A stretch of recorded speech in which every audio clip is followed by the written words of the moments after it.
Mr Truss said the reason he was one of 4 leaders, Indigenous leaders, to sign off on this trial is because they have been trying the same programs for 40 years and nothing is changing.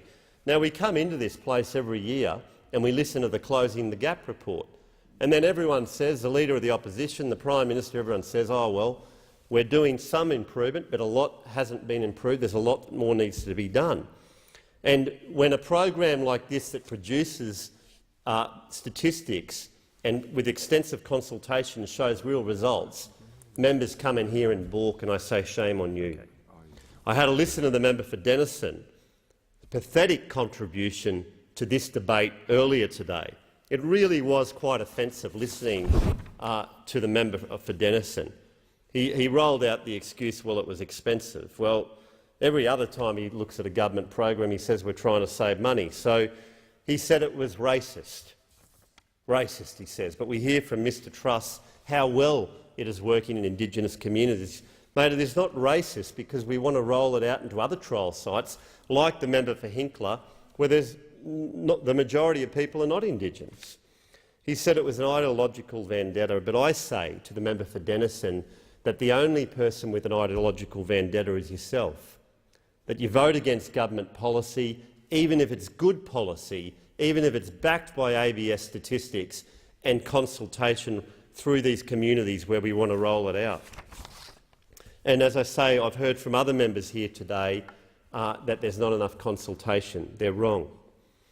They're wrong. And I say to the people in this House today, the members and those listening in the gallery, if you think of people that gamble and they spend their money and they come back and they've lost all their money for the week, they've lost all their money for the week on gambling, how do they feel when they come home? How do they feel when they come home?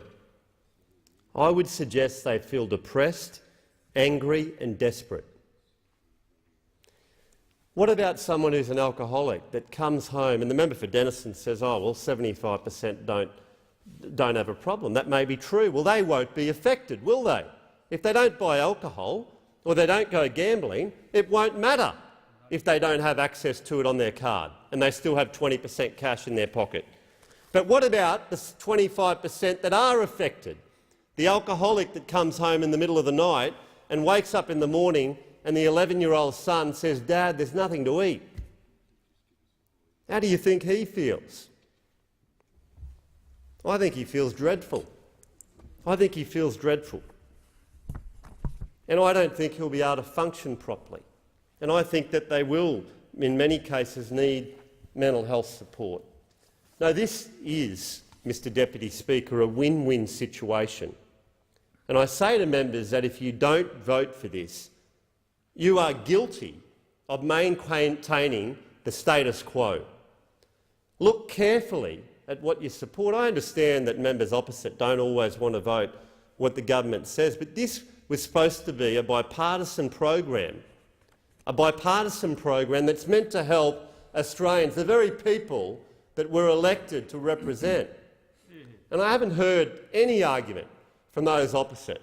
And if anyone else gets up and talks about consultation again, give me a break when I've just read out the statistics and the consultation that the member for Hinkler has taken in his electorate alone. And I believe that if this goes through, that people will thank us. You know what? If you have a gambling problem and you can only lose 20% of your cash and a couple of days later you've got 80% left, I think they'll thank us. I'd ask members and senators to support this bill. I thank the member for his contribution and